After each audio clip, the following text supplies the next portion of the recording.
Hey there guys, alright, today we are back with a video from Today I Found Out. And this one, the Nazi war crime that shocked even the Nazis. But we know this one is gonna be a bit messed up. Really, I don't even have a guess as to what this is, but I'm gonna guess just because of typically what I feel like this channel covers. It's probably gonna be something that I have heard of already. It's just not on the top of my head. I don't know if it's gonna involve Joseph Mengele. It could, but I'm not sure. Let's go ahead and dive in and learn. In our video today, a war crime so horrifying, so disgusting, so vile, that even the Nazis were like, whoa, this is some crazy shit. But first, this video is sponsored by HelloFresh. Seamless transition right there, folks. Welcome to 2021, where you... Of all military units in the Second World War, few were as infamous or as feared as the German Waffen-SS. Entirely separate from the regular German army or Wehrmacht, the SS, short for Schutzstaffel or Protection Force, were the paramilitary wing of the Nazi Party. Its members swore allegiance not to Germany or the German government, but directly to Adolf Hitler himself. First formed in 1925 as a personal bodyguard for Hitler, by 1939 the SS had grown into a powerful organization, 250,000 strong, divided into three branches. The Allgemein, or General SS, which ran the whole organization, as well as the Gestapo secret police, the Totenkopfbande, which ran the concentration camps, and then the Waffen-SS, the combat wing which fought alongside the regular armed forces. As the vanguards of the Nazi Party, the men of the SS were selected for their racial purity, physical prowess, and absolute devotion to Nazi ideology. Yeah, they just look like villains, every single one of them.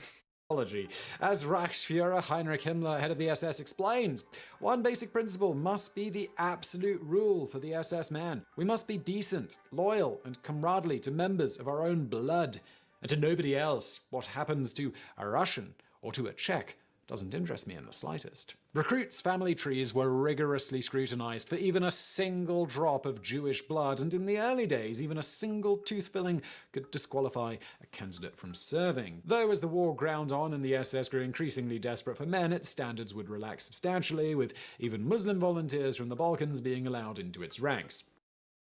What? Okay.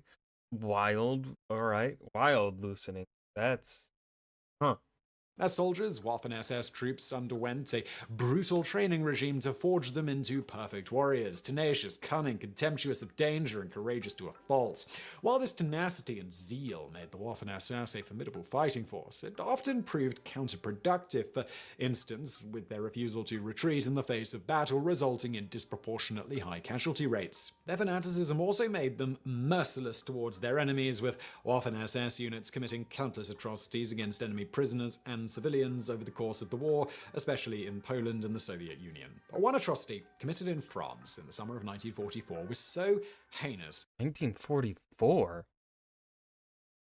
I may not have heard of this one then. that it shocked the SS and the Wehrmacht High Command to their core and prompted the Nazis to investigate their own men for war crimes. The town of Oradour-sur-Glane lies in the Haute-Vienne department of southern France, around 10 kilometers northwest of the famous pottery center of Limoges. A sleepy market village of less than 1,000 people, for most of the war, the town was all but untouched, with life carrying on much as it had for hundreds of years. But all of that would change on the 10th of June, 1944. 4 days earlier, on the 6th of June, Allied forces landed on the beaches of Normandy as part of Operation Overlord, the largest amphibious invasion in history. Prior to the invasion, a massive Allied deception campaign called Operation Bodyguard had convinced the Germans that the actual landings would take place in the Pas-de-Calais, leading German commanders to station their units far away from the Normandy coast. Among these units was the 2nd SS Panzer Division Das Reich, which had recently been transferred from the eastern front to the southern French town of Valenciennes-d'Argens for refitting. Soon after the Overlord landings began, the division commander, SS Standenführer Sylvester Stadler, received orders to ready his troops for battle and prepare to make the 600-kilometer journey to Normandy to repel the invaders. On the 8th of June, the division headed north, a journey seriously hampered by the French resistance, who sabotaged rail lines and flat cars and felled trees across the roads. Then, on the morning of June the 10th, SS Sturmbannführer Adolf Deichmann, commander of the 4th SS Panzer Grenadiers, Grenadier Regiment de Führer, was approached by officers of the Milice, the paramilitary wing of the French collaborationist Vichy regime. The officers told Deichmann that the night before, SS Turmbannführer Helmut Kampf, commander of the 2nd SS Panzer Reconnaissance Battalion, had been captured by the Marquis de Limaçon, a local French resistance group, and was being held in a nearby village. Enraged, Deichmann quickly assembled his men and set off to exact his revenge on the villagers. Okay. Brutal I see where this is reprisals going. against civilians for sheltering and assisting partisans was official policy with the Nazis in its occupied territories. Exactly 2 years prior, following the assassination of SS Obergruppenführer Reinhard Heydrich by Czech agents trained and equipped by the British, the nearby village of Lidice was liquidated by the SS, with 340 of its residents being either shot in place or sent to extermination camps, and the town itself was razed and erased from all maps. Oradour-sur-Glane was not even the only reprisal committed by the Das Reich division that month. On June the 8th, resistance fighters captured the town of Toul, only for it to be retaken the next day by the 2nd SS Reconnaissance Battalion, who proceeded to hang 99 villagers. On the 10th of June, SS soldiers were fired upon from the church tower while passing through the town of Marcelin, leading to 27 villagers being executed. But the massacre in Oradour-sur-Glane that was about to unfold was by far the largest, most methodical and most brutal ever to be committed on French soil in the entirety of the Second World War.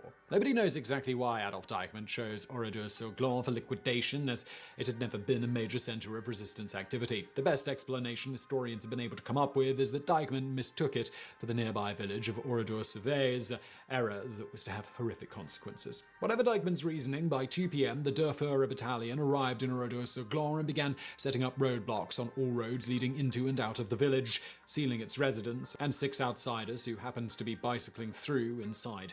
The villagers, many of whom were in the middle of their midday meal, were confused by the sudden invasion, but as the Germans had hardly bothered them before, few panicked or attempted to flee. Once the village was sealed off, Deichmann made his way to the town hall and informed the mayor, Jean de Certeau, that he was conducting a check of identity cards and that the villagers were to assemble in the main square. At de Certeau's instructions, the whole town is dead. The whole town, every single one, they're all dead. I mean, that one was obviously coming. Could tell that was the moment he mentioned a small village in France. I was like, okay, the whole town is about to get executed, isn't it? But are they gonna how is he gonna do this? Is this gonna be a mass firing line in the center of the town?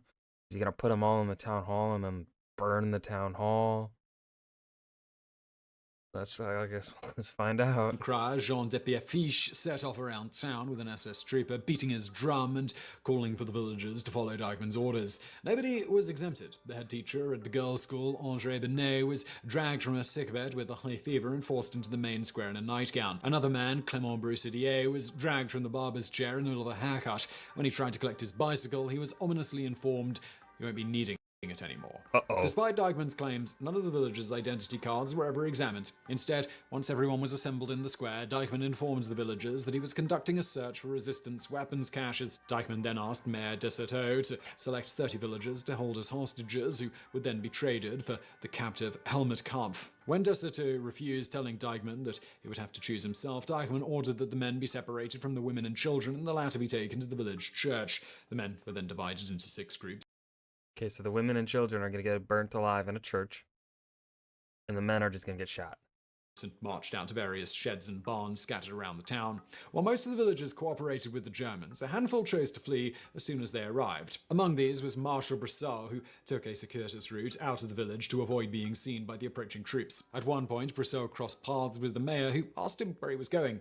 When Broussard explained that he was trying to run and hide, the mayor laughed and told him, "You can come and tell me tomorrow where your hideout is." It was the last time he would see the mayor alive. Others who refused to comply included Jacqueline Francine and André Pinade, the children of a Jewish couple who hid at their home while their parents went to the village square to be counted. There was also Paul Dutré, a 21-year-old who hid at home, and Roger Godfrin, an 8-year-old schoolboy who leaped from his school window. Godfrin was immediately spotted and shot by a soldier, but fell down as if dead and lay still even as the soldier approached his body and kicked him in the kidneys. Once the soldier had gone, Godfrin leapt up and fled into a nearby field. In total, Let's go, dude. Let's go, child. Damn. fat ass kid. Around 20 villagers escaped in this manner, but the vast majority would not be so lucky. By 4 p.m., all of the men had been herded into the barns and sheds. One among them, German speaker Joseph Bergman, overheard the soldiers talking and whispered to his comrades they were about to be shot. But as they were surrounded by German machine guns, there was nothing they could do. Suddenly, at a prearranged signal, a pistol shot, the shooting began. The SS troops aimed for the men's legs, cutting them down before moving in to shoot or bayonet them in the back. Once the Germans were satisfied, You didn't have to cripple them and then stab them. You could have just, I don't know, heart, gut shot, head, heart, like, oh, boom, boom. You cripple them and then that's it's already fucked up, but you're making it even more fucked up. everyone was dead. They laid straw, wood, and other fuel atop the bodies and set the sheds alight. Though badly wounded, 6 men were still alive and able to move. Robert Habras, Marcel Dartho, Yvon Roby, Clément Bressedier, Mathieu Barry, and Pierre-Henri Potron. Potron was the first to flee, but was immediately spotted and How the fuck? How do we know these names? shot dead. The others, however, managed. Well, he's got the. I'm assuming. This is the sources. Is this the source for the image or the source for the information? I'm not sure. Comes from the Bundesarchiv, so German archives. 89. I don't know. To escape and hid in a rabbit hutch until 7 that evening, when finally they were able to flee into the surrounding countryside. In all, 190 men died in the sheds and barns. Meanwhile, the women and children were led to the village church, the SS troops looting and desecrating the building before cramming their prisoners inside. 47-year-old Marguerite Refonche, the only woman to survive, described what happened next. Around 4 p.m., a few soldiers brought into the nave, close to the choir, a large box from which hung strips which trailed to the ground. When the trailing strings were lit, the device suddenly exploded with a loud bang and gave off thick, black, suffocating smoke. Women and children, half choking and screaming in terror, rushed to those parts of the church where the air was still breathable. It was thus that the door to the sacristy was broken down under the irresistible pressure of a terrified crowd. I followed them and sat down on a step. My daughter joined me. The Germans saw that people had escaped into the room and cold-bloodedly shot down everyone who was hiding there. My daughter was killed where she stood by a shot fired from outside. I owe my life to closing my eyes and feigning death. The firing burst out into the church. Then the straw, firewood, and chairs were thrown in a heap onto the bodies lying on the flagstones. I'd escaped the slaughter unwounded and took advantage of a cloud of smoke to hide behind the altar. In that part of the church, there were 3 windows. I went to the middle one, the biggest, and with the aid of the stool used to light the candles, tried to reach it.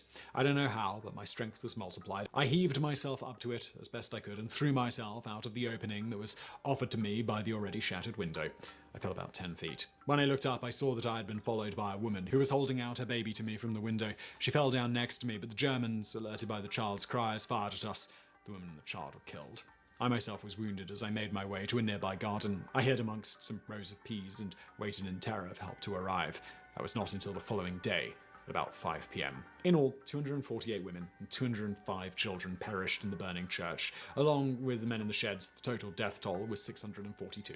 That evening, the SS troops looted and partially razed the village before returning to their base, where Deichmann delivered his report to Division Commander Stadler. Stadler's reaction, however, was not what Deichmann expected. I'm extremely shocked by this report and shaken to the core. Deichmann, this may cost you dearly. I'm going to ask the Division Court at once for a court-martial investigation against you. I cannot allow the regiment to be charged with something like this. News of the massacre soon reached the Vichy government and the SS and Army high commands, all of who agreed that Deichmann had grossly exceeded his orders and called for his immediate court-martial. Indeed, no less a figure than Field Marshal Erwin Rommel, the legendary Desert Fox, volunteered to preside over the trial. But it was not to be. On June the 29th, Adolf Deichmann was killed by a shell splinter while fighting Allied forces near Neuers, and within a month, most of the SS men who had participated in the massacre were also dead. With no one left to try, the investigation was quietly dropped. The Oradour-sur-Glane massacre first came to the attention of the Allies, thanks to one Lieutenant Raymond Murphy, an American B-17 bomber navigator who had been shot down in April 1944 and was being sheltered by the resistance in the area. After witnessing the aftermath of the atrocity on August the 6th, Murphy was finally flown back to England, where on August the 15th he completed his final report, stating, "About 3 weeks ago I saw a town within 4 hours bicycle ride up the Gerbeau farm of resistance leader Camille Gerbeau, where some 500 men, women and children had been murdered by the Germans. I saw one baby who had been crucified." The Oh. incident would not come to trial until January the 12th, 1953, when 65 of the surviving soldiers involved in the massacre were brought up on charges of war crimes in the French city of Bordeaux. However, the affair was to prove emblematic of the fractured nature of post-war France and Europe as a whole, failing to deliver any sort of satisfactory justice. For one thing, only 21 defendants were physically present at the trial, the rest having fled to communist East Germany or the British zone of occupation, where they could not be extradited. There was also the matter of 14 of the accused being from the region of Alsace-Lorraine. This region, which borders Germany and is home to many German-speaking residents, was annexed into the Third Reich following the armistice of 1940. The 14 Alsatian defendants claimed that they had been drafted into the SS against their will and should thus be exonerated of any crimes committed during the war. The final verdict, which found 20 men guilty, sentencing 2 to death and the rest to 10 years in prison or hard labor, caused an uproar across France, with left-wing politicians decrying the sentences as too lenient. Right-wing politicians said I agree. they were too harsh, and Alsace-Lorraine called for the acquittal of its citizens. The pressure was so intense that only a week later, on February the 19th, the French government passed an amnesty law and the 14 Alsatian defendants were released. This, in turn, sparked outrage in Germany, which argued that if French SS members could be exonerated on grounds of involuntary conscription, then so should German members. Consequently, the remaining defendants were eventually pardoned, and by 1958, all 21 were free men. General Heinz Lammerding, the commander of the Das Reich division who had ordered the policy of retaliation against the French resistance, never stood trial, dying in 1971 following a successful entrepreneurial career in Dusseldorf. In the end, only one man was ever convicted for participating in the massacre, former SS platoon leader Heinz Barth, who was sentenced to life imprisonment in 1983 but released in 1997. The ruins of Audun-sur-Glane still stand to this day, having been preserved on the orders of French President Charles de Gaulle as a memorial to the horrors of the German occupation. Everything has been left exactly as it was when the Germans marched out of the village, from sewing machines and other household items tossed out into the street during the looting, to the burned-out remains of the church and Maire Desauteur's car. A museum housing personal items and testimony from villagers was dedicated in 1999, while the new village of Audun-sur-Glane, population 3,000, was built nearby shortly after the war. While Audun-sur-Glane was far from the largest massacre of civilians committed during the war, it nonetheless stands as a microcosm of the arbitrary brutality that characterized the deadliest conflict in human history. And of course, it is unique in being the only war crime so heinous that it shocked the Nazis themselves. So, I'm not going to ask whether Okay, we got some thoughts here. That was the Nazi war crime that shocked even the Nazis. By today, I found out it was a war crime that I was not aware of before this video. So, a big thumbs up for that one, for not telling some story that was like one that everyone has heard of or whatever. And I'm sure this is one that like a lot of World War II geeks know about. But I don't know. I didn't know this one, so thumbs up from me.